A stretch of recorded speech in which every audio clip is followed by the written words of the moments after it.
Hey guys, Mrhappy here, and welcome to Mondays with Mrhappy, my weekly Q&A show where I go through your questions, answer them, and give my opinion about them, which usually makes these videos take upwards of 20 to 25 minutes. We'll see how long this one goes. I have quite a few questions from Facebook and Twitter this week, as well as last week's video, plus some ones that I had saved away. So, without further ado, let's just get right to it. So first, I'm actually going to go right to the Twitter questions. I have just a few of them here, so I'm going to get to those right away. The first one, it says, at Mrhappy1227, submitting my hashtag Mondays with Mrhappy question early this week. What is your preference, strength or vit spec for warrior? It's not so static that I just say go strength, go vit. It's while you're gearing up, you go vitality. Once you hit a certain HP threshold, go strength. I've always been a proponent of strength warriors once you have gear, just because at some point having more HP doesn't actually help your survivability. You have the HP you need to comfortably survive important attacks when you hit a certain threshold. For example, I think somebody put out a guide that said 9,500 for this patch. I know the prior patch, I was just like, oh, I'm full I-90, you know, back when back in 2.0 and 2.1. I'm full I-90. What the hell? I'm going full strength. I don't need all that extra HP. And you know what? It's really nice doing those extra damage numbers. As a warrior, you really feel like you have more of an impact when you put those 30 points into strength, even with also the strength accessories, whether they be pentamelded or just a mix of vit and strength. It's really nice to have that extra damage. So when you have enough gear, strength warriors. That is my verdict. The second question I got from Twitter says, at Mrhappy1227, if you could come up with a setting for an expansion, what would it be? Hashtag Mondays with Mrhappy. If I could come up with a setting, you're not asking me what setting we're going to have.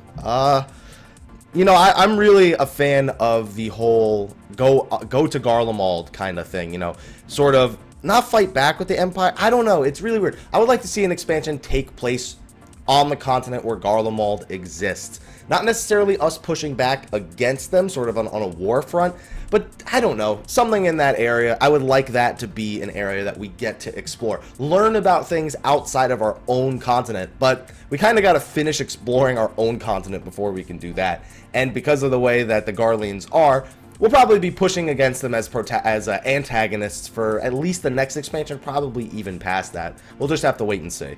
I got two more questions, actually right as I was answering the second question. The first one says, do you think Final Fantasy XIV should have a voice chat system that runs through the game itself? Console gamers at a disadvantage. I think that it's not necessary, but I mean, you got to think about it. PC players, it's not built into the game for them too. They still have to go and get an external program. It's just way, way easier for them to use it, access it, all that stuff. I think it would be nice, but it's not required to beat content. You know, voice communication is something that I've slowly learned that it depends on the individual, really, whether or not you need somebody telling you to do something or you need to tell other people to do something at a specific time. I think that for fairness purposes, yes, but I think that as long as the game is on the PS3, probably won't happen. And the PlayStation 4 has that party system, but then there's a difference between PC and PS4. And even then, I doubt PC players would use the in-game system, even if there was one. So it's really hard to say. Yeah, I think it would be good in terms of fairness, in terms of practicality, and would it actually solve some of the problems? It may or may not, depending on the people that you're playing with. So I'm all for it, though. Don't get me wrong. And the other question is, do you think the gun class could be a sky pirate? Look at the skies and all. A sky pirate is kind of just like, that's just a pirate, you know? There's no real theme to them other than they are pillagers in the sky. And they've already expressed that the reason Thief isn't in the game is because it's kind of weird to imagine the companies of the world letting these thieves have a guild in their town. So the idea of a job being a sky pirate, like an actual pirate, a pillaging pirate, as opposed to something along the lines of just a proficient gun user, such as a musketeer, which sounds a lot more, you know, that sounds a lot more noble to me, you know, a musketeer, which is the class guild that we're already looking at. It's really just the job that we're curious about, because a corsair has classically been a pirate, but Limsa Lominsa is home to, you know, it's a pirate-built city. They're just good pirates now. I guess that's the best way I could think to put it. But as for them being a sky pirate, doubtful. You know, just look to the skies as more likely a hint at the dragons, the thousand-year-long war with the dragons. That was the other hint for the expansion, was that it was the 1,000-year war. And the only war I know about is the war with the dragons between Ishgard and Dravania. So, I mean, again, we'll wait and see, but I don't think Sky Pirates are a possibility with the way they felt about Thieves. Moving on to Facebook, I had one in particular that said it was for Mrhappy Monday, so let me read that. Unsure if this is too late for the weekly question asking, but I was wondering if you have put any thought into continuing the Draw My Life series you started based on your time in Final Fantasy XI. I really enjoyed it. Well, I mean, the transition between the Draw My Life to the actual Let's Plays was kind of that the Let's Plays were replacing the Draw My Life, because if you watch those, I literally talk about all my experiences with the game, all of my memories, the people I played with, everything is there. And hell, there's a Draw My Life on Leaping Lizzie, and there's a Let's Play on Leaping Lizzie. So I think that if you're looking for a Final Fantasy XI fix, you might want to try the Let's Play series. But I do want to answer another question. I don't know where it is, but I'm sure I've been asked it multiple times. Are you going to continue doing the Final Fantasy XI Let's Plays? I'm not. Once the nostalgia wore off, I had no desire to play that game. Once I got through talking about all the things I remember, you know where you go through that nostalgic period where you're like, oh yeah, I did that, and it was terrible, and it was good, and you go through all that. And then you start realizing that you're not playing that anymore. You know, you're falling out of nostalgia and falling into the realm of reality, and you're like, yeah, this sucks. I don't want I don't want to be a part of this anymore. I'm going to walk away. Yeah, I hit that point like 12 episodes in, and then people liked it, so I just kept making them. And you can hear, if you watch them all in sync, just how less and less enthused I am to be playing that game. And it's hit the point where I'm done. Final Fantasy XI, you're out of my life. I apologize, but I'm moving on. Sorry. Alright, now moving on to the videos from last week. Just adjusting this real quick. I'll leave that on. I have a few ones here that I definitely want to address. This one in particular, I was just looking through them and found this one. Mrhappy, do you think there will be any requirement in order to progress your character past level 50? I'm guessing you will need to have your relic weapon upgraded to a certain level. The answer simply to that is no. You won't need to have your relic weapon upgraded at all. The game has always been about low barrier for entry. They're not going to force you to do your relic weapon grind to get past level 50. From asking that question, I can almost tell you're a Final Fantasy XI player because of the way they gated your progress past 50. Do this quest to get to 55, this quest to get 60.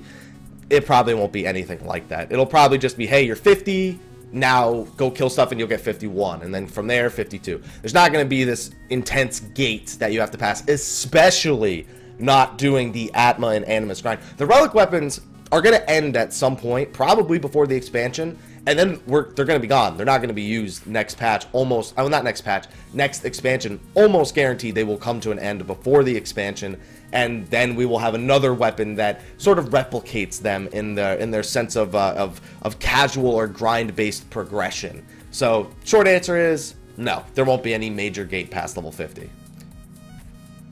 Alright. I want to know who's saying these things. What's your opinion on the Nexus upgrade? I see many people saying it is worse than Atma. What do you think? Really? Worse than Atma? The thing that made Atma so bad is its inconsistencies. Whereas the Nexus does have some inconsistencies, but it's consistently inconsistent, if that makes sense. Basically, it's not like you could farm Garuda for all 2,000 points if you really wanted to.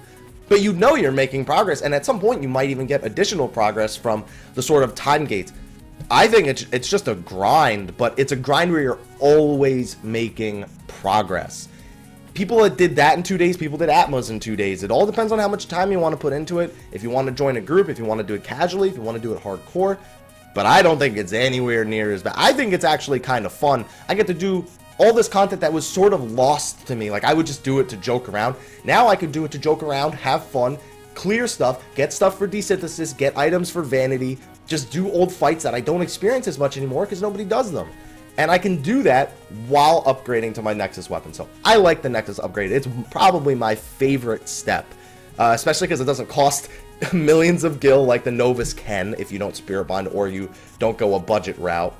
It's not completely RNG based like the Atma, and it's not well, it actually is kind of mind-numbingly bad like Animus, but at least I don't have to wait around for a fate for 4 hours to get past one of my books like I did with my Animus. Taken, I hate you. I don't think it's that bad. Alright, here's a question that is less related to Final Fantasy XIV. I get a few of these ever since I posted my thoughts on Destiny, And it says, hello, Mr. Happy. What are your thoughts on the future of Destiny? It's been released to an awfully rocky start, and already many, myself included, are starting to be burnt out due to the lack of imaginative content. Vault of Glass wasn't all that great. You know what? Bungie definitely threw a lot of their dreams aside and pushed out. It feels like they pushed Destiny out a little bit too soon. And I agree. It's not the lack of actual content, it's the lack of imaginative content. I mean, 6 strikes in a raid for a launch for a game, you know, if Final Fantasy 14 came out with what? 6 raid bosses and 2 level 50 dungeons, you know, you gotta look at that. That's not that different. I mean, you could argue that raid bosses are, you know, more time consuming, therefore the content looks to be of greater quality than in Destiny. But Destiny's got a lot of little problems going for it. I think people complaining about the engrams don't understand or haven't yet experienced the other issues with the game. They're still in that process where the game is fresh. They're hit level 20. They're in the gearing up process. And, you know, but for people who, like me, who have 2 level 29s and almost 3 level 29s, you know, there's really not much for us to do. We've already done all this stuff over and over and over again. The strikes are terribly designed. The bosses in particular are terribly designed. The world itself is amazing, but it's not what they originally promised. Still, great world, great graphics. The gameplay is solid. And really, with solid gameplay, it means there is hope for the game in the future. But we really have to see what these DLCs bring to the game. Gotta remember, you're not even paying a monthly subscription for this game. And no matter whether or not you're burnt out, the $60 were without a doubt paid for by the majority of people complaining about the game. Their $60, at least in terms of time investment, were more than paid off. So even me, with all my moaning and complaining, it without a doubt paid for itself. It could have a bright future. It's up to Bungie though, and we got to see what they're capable of. If they can make up amends for the terrible story, the terribly designed strikes, the lackluster raid, and the lack of basic feature. The fact that the game doesn't have a volume feature just blows my mind how that got left out. And to see if they ever fall back and actually fulfill some of the promises that they hyped gamers up with, including how exciting it would be to get loot, some of the things you would see. You know, if you see an area, you can go to it, which is a total lie, even looking at some of the old footage. I'll reserve judgment. I think the game definitely off to a rocky start, but most of the people like myself criticizing it are people who played it into oblivion. So let's really just wait and see what happens with the expansions, the paid DLCs. Alright, I still have quite a few questions here. Video is definitely going to run longer than usual. Who the hell cares? Everyone says they don't mind how long they are. Question number 1 from this person. I know who they are. Thank you. Looking back at Second Coil, while the mechanics were certainly more complex, do you think perhaps it was tuned a little low in regards to tanking, DPS, and healing checks? I think that they underestimated the players, definitely. Turn 7's healing checks, non-existent. Tank checks, there's one technical tank check. Actually, the only check in that entire place, really, was the DPS check of the first ads, and then technically the last ad, but you always had a limit break for that thing. It was more of a, as opposed to it being an actual character test, it was an attention span test. It's like, alright, voices are going out. Oh, hey, let's pet my cat. Oh, shit, I petrified everyone. So, it was more like holding your attention span. Yeah, definitely in terms of tanking, DPS, healing checks, they are there, but they are definitely not as strict as they were in the first coil, without a doubt. Alright, and this one I definitely have an answer for. Would you prefer if stat point allocation was in secondary stats, such as crit rate and accuracy, rather than your main ones? I mean, the bottom line is, it's pointless that we even have those choices to begin with, because, yeah, I guess when you're doing progression content, you know, having the ability to switch between more damage and more health, or more healing and more health, or those are your only choices. So, because you're not picking up more parry with your dexterity as a tank over more health. I think no matter what the decisions are, just completely underwhelming, because you pick a main stat, it's like, oh, do I need more health? No, all damage. There's not really a choice. You have no reason to go like 10, 10, 10, unless you want to be a summoner, scholar, and have a bit more HP all at the same time. And you know what? Those choices wouldn't change much, because the thing is, you would almost, without a doubt, you'd have two choices.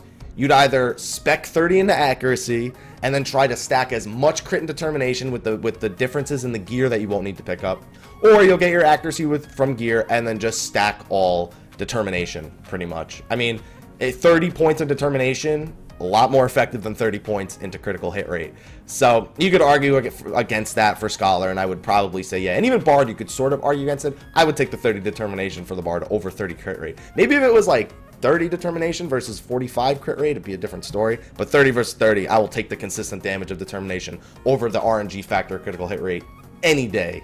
So I don't think it would matter. I think they should just get rid of it altogether, to be honest, because it's not real customization. It's bull customization. It's not real. It's just there to please people who like customization. And you know what? They didn't do it with the rest of the game. Don't know why they decided to do it there. All it does is make summoners and scholars hate that they're the only ones that really have to think about what they're doing with their points. Everyone else just got a free ride, so barely seems like it makes any difference. This is a short question, so I'll just get it out of the way. Here's a question. Do you like fire types? Charmander. And here's, in complete contrast, here's one that I can rant on about for minutes. Hey, Mr. Happy, do you think they'll ever include a name change option? I don't know why they haven't.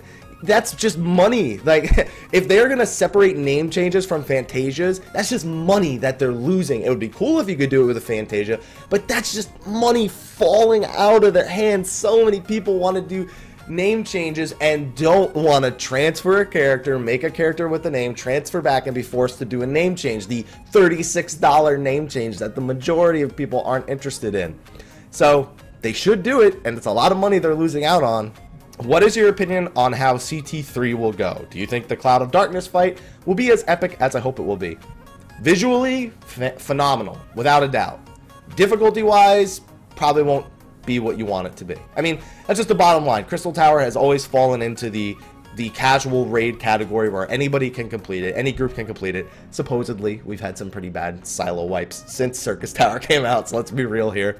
So, who knows? I think it'll at least be visually epic, and the storyline will be epic. The fight itself, while, again, visually, probably won't be too difficult. Alright, here's another good one. For your next Q&A, do you think they will do another Final Fantasy cameo like Genesis from Dirge of Cerberus, and I would prefer to remember him from Crisis Core, when he didn't sound like a vampire in his English. That Dirge of Cerberus English voiceover for him, where he just, there's not yet time for slumber. I was like, why is, you're not a vampire just because it's nighttime and you got a wing. I don't know. I mean, they're always going to do cameos. I mean, I'd imagine that at least until the expansion, we're going to see a ton of cameos. Even after that, we'll probably see cameos. But Genesis, man, he is the story that has just been so unfinished.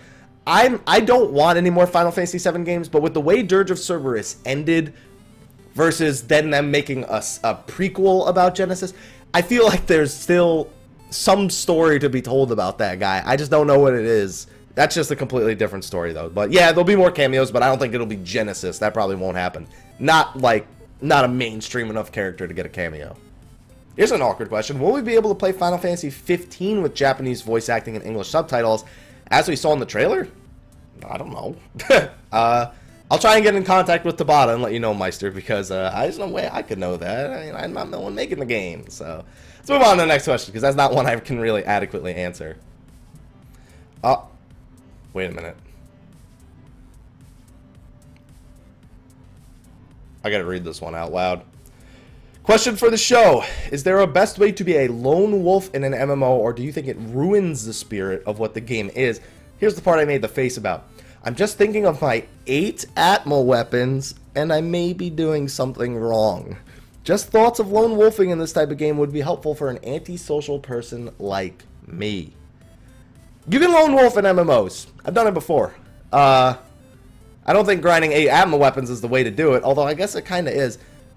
You lose a lot. An MMO is an online game for a reason, and while it's good to have some solo play, you know, even if you're antisocial, you don't have to socialize with people as much as you sort of just have to party with them to a means to your own end. I mean, I know it sounds like a dickish move, as long as you're not being a douchebag about it, like, oh, I'm gonna join this party and ninja all the loot. As long as you're more like, okay, I need to get turn 6, 7, 8, 9 done. I'm gonna join this group. I don't need to talk. I could just listen and perform, and I'll be okay. Honestly, I feel like not only can you can approach it that way, where you kind of just, you're there and you listen, but you just don't talk, you don't socialize. You can also use it to sort of break those antisocial measures You know, I was very antisocial as a kid. You know, I would go to school and I would have my few friends. If somebody tried joking around with me like they were my friend and they weren't actually my friend, I was the kind of person who would just kind of like walk away. I didn't jump into conversations, very easily shut out from conversations. I was like that a lot during school. But video games, you know, talking to people online, not seeing people face to face, helped me conquer that fear. And now I have no problem doing public speaking or, you know, going out and being part of the conversation. So gaming all has helped me become antisocial. So you can approach it in either one of those ways. Just lone wolfing it, it's going to be really hard for you. You're not going to get the full experience out of the game. I can tell you that at the very least. Alright, and this is going to be the last question that I answer. It's a nice long message, but I'm just going to focus on the question part of the message. It says, I'm fascinated by your being from New Jersey and being an Italian-American. Am I an Italian-American or an American-Italian? Because there is a difference between the two. One is, I guess I am an Italian-American. Because an American-Italian, I guess, would be someone who's actually like born and raised in Italy and came here. Not you know, like this isn't real Italians don't do this. This is just a Jersey, Long Island, America thing. That's just a mafia thing. Do you speak Italian or any languages other than English? No. Tried to take Italian in school and they told me no because I was Italian. I was like, what the hell? I don't speak Italian. That's why I want to learn it. So and then all of a sudden, and then of course, I have all Spanish people in my Spanish class. I was like, what about them? How come they can take Spanish and I can't take Italian? This is bull. This is racism. But anyway, I also have an IT background. Do or did you have any industry or vendor certifications? I didn't have many certifications. I worked in the city, but I didn't have any real certifications. I just had specialties that my job didn't really demand me to have any certifications. You know, I had, you know, I you know, made and managed a SharePoint. I had to learn SharePoint from scratch. Could have got my certification for that, realistically, and I probably should have. On top of that, you know, I took care of the networking. I took care of all of the accounts. I took care of billing. I took care of a lot of things as an IT person, a lot of back-end things without any certifications. So I just know what I'm doing, but I don't have any certifications. So if somebody asked for that, I would be SOL, shit out of luck. And that is going to be my last question for the week. Hopefully, this was a good Q&A for you guys. If your question did not get answered, I apologize. Feel free to ask questions for next week's Q&A. I think next week will be week 10. Let me just scroll up right here. Yeah, next week will be episode 10. I shouldn't call it week 10. Episode 10 of my weekly Q&A. So, hopefully you guys enjoyed the video. If you did, be sure to like, favorite, subscribe, and share, and ask your questions in the comments below. But anyway, guys, thank you for watching, and until next time, take care.